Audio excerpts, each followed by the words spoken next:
오늘 우리가 함께 읽은 이 마태복음의 말씀은 마태복음 1장부터 4장은 본서의 서론에 해당하는 부분으로 예수님의 사역에 대한 본격적인 소개를 하기에 앞서 예수님의 탄생과 공생애를 보내시기 전 사건을 먼저 소개하고 있습니다. 그중 1장과 2장은 예수 그리스도의 혈통과 탄생을 소개하는 부분을 알려주고 있다면, 이어지는 오늘 우리가 함께 읽은 이 3장부터는 공생의 사역을 준비하는 이야기가 다루어지고 있습니다. 본문 마태복음 3장은 이러한 예수 그리스도의 공생의 사역을 준비하는 첫 단락으로 세례 요한의 사역을 소개합니다. 예수님의 공생의 사역을 준비하는 첫 시작으로 세례 요한이 등장하는 이유는 그만큼 본문에서 등장하는 이 세례 요한의 사역이 예수 그리스도의 사역과 밀접한 연관이 있기 때문인데요. 즉 세례 요한은 인류를 구원할 메시아이자 만왕의 왕이신 예수 그리스도의 길을 예비하는 사명을 받은 자로서 예수 그리스도보다 먼저 와서 회개의 세례를 베풀므로써 그의 예수 그리스도의 공생의 사역을 준비하던 것이었습니다. 또한 우리가 구약 성경 마지막 성서로 읽고 있는 이 말라기 선지자 이후 계속된 400년간의 침묵을 깨뜨리고 등장한 이 세례 요한의 사역은 신구약 제사의 분기점으로 해석되기도 합니다. 율법에서 규정한 희생 제사로 말미암아 속죄받는 구약 시대를 마감하고 영원한 대제사장이신 예수 그리스도의 십자가 보혈로 말미암아 구원받는 신약 시대에 막을 여는 분기점으로 해석되기도 합니다. 특히 세례 요한이 대제사장 아론의 후손이었다는 점에서 오늘 본문에 등장하는 세례 요한의 사역은 신구약의 분기점이라는 이러한 사실에 더욱 분명한 의미를 부여합니다. 새로운 신약 시대에 막을 여는 분기점, 만왕의 왕이신 예수 그리스도의 사역을 예비하고 준비하는 그 출발점, 낙타털 옷을 입고 허리에 가죽띠를 띠고 요단강에서 자신의 죄를 자백하며 회개하는 자들에게 세례를 베푸는 요한의 모습을 통해서 오늘 우리 그 그리스도인의 시작에 대해서 함께 나누어 보고자 합니다. 유진 피터슨 목사님의 사복음서라는 책에는 세례 요한의 모습을 통해 그리스도인의 시작에 대해 함께 나누는 내용이 담겨져 있습니다. 저는 이 책을 통해서 많은 묵상도 하고 많은 반성도 할 수 있었는데요. 그래서 오늘 이 책의 내용을 조금 정리해서 준비해 보았습니다. 먼저 오늘 본문의 내용을 메시지 성경으로 다시 한번 봉독해 드리고자 합니다.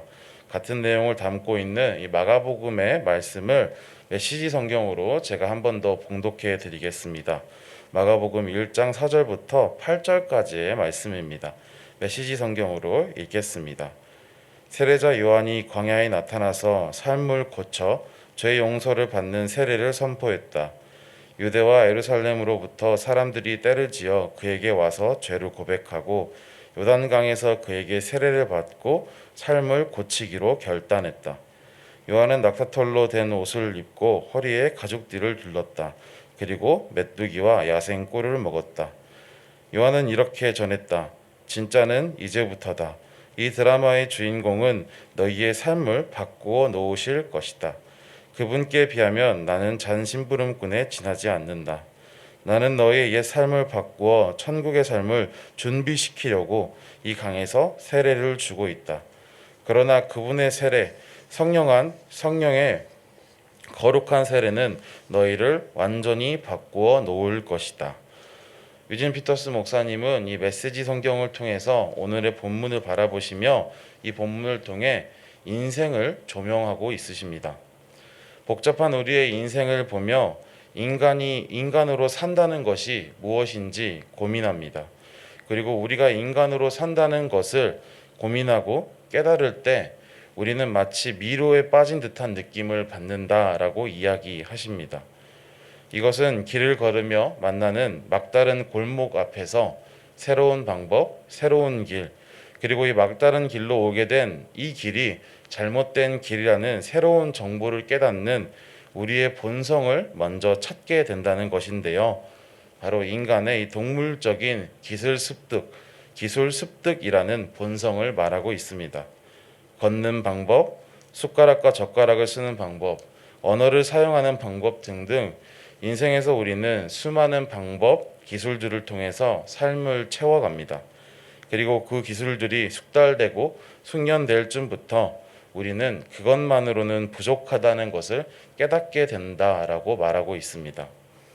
애초에 우리의 질문은 인간에 대한 고민이었지만 답을 찾아야 하는 우리의 삶은 나의 기술과 나의 방법으로 채워질 뿐입니다.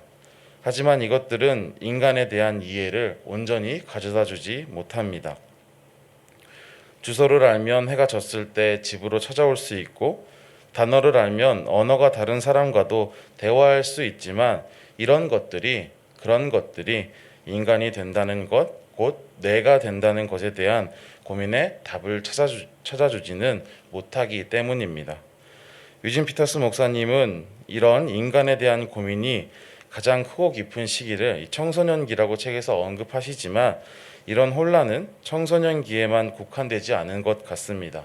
어쩌면 우리는 나를 찾는 고민, 내가 된다는 것에 대한 고민을, 이 혼란을 반복적으로 일평생 동안 빠지며 그 답을 찾아 헤매는 것이 우리의 모습인지 모르겠습니다. 인간에 대한 고민의 끝에 유진 피터스 목사님은 그의 책에서 이 본문을 바라보는 시점, 마태복음 3장의 말씀을 바라보는 시점을 물가에 나온 사람들로 옮깁니다. 그 혼란 속에서 방법과 기술과 같은 인간의 본성으로, 자신의 본성으로 가득 찬 나를 내려두고 스스로 자백하며 회개함으로 나아온 이 요단강의 수많은 사람들을 바라봅니다. 그들은 강으로 내려가 온몸을 적시는 이 세례의 과정을 통해 새로운 시작에 대한 인식을 갖습니다. 유진 피터스 목사님은 자신의 책을 통해 이 시작에 대해 이렇게 표현하고 있습니다. 세례를 통한 이 시작은 우리에게는 자신을 인식하는 순간으로 다가오고 그 인식은 우리에게 몸과 정신만 있는 것이 아니라 하나님께서 허락하신 영혼도 있다는 것을 발견하게 되는 시간입니다. 라고 설명하고 있습니다. 그 인식은 우리에게 몸과 정신만 있는 것이 아니라 하나님께서 허락하신 영혼도 있다라는 것을 발견하게 되는 시간. 그리고 그 영혼에 대해서는 이렇게 설명하십니다. 그 영혼은 우리의 창조자이시고 우리의 삶의 주관자이신 하나님께서 우리를 통해 이 세상에 전하고자 하시는 목적이 담겨 있으며 우리를 통해 나의 공동체에 나타내시고자 하는 일들이 있다는 것을 일깨워주는 영혼입니다. 라고 소개하고 있습니다. 그렇기에 우리가 찾은 그 세례의 순간에 그 영혼은 활기로 가득하고 호기심과 모험심이 들끓습니다. 세례를 통해 자신의 이전의 죄를 자백하고 회개를 간구함으로 이제는 진정한 살아갈 준비, 내 삶에서 기술과 방법으로 채워진 나의 모습이 아닌 하나님께서 우리 한 명 한 명에게 주어주신 그 영혼의 삶, 사명의 삶을 찾아가는 것입니다. 아름다운 성도 여러분, 새로운 시작에 대한 기독교의 대답이 오늘 본문에선 세례라고 표현되고 있습니다. 그리고 이 세례는 나로 가득 찼던 스스로의 모습을 내려두고 그 안에 하나님께서 주어주신 유진 피터슨 목사님의 표현에 따르면 몸과 정신뿐만 아니라 하나님께서 나에게 주신 그 영혼을 인식하는 순간이라고 합니다.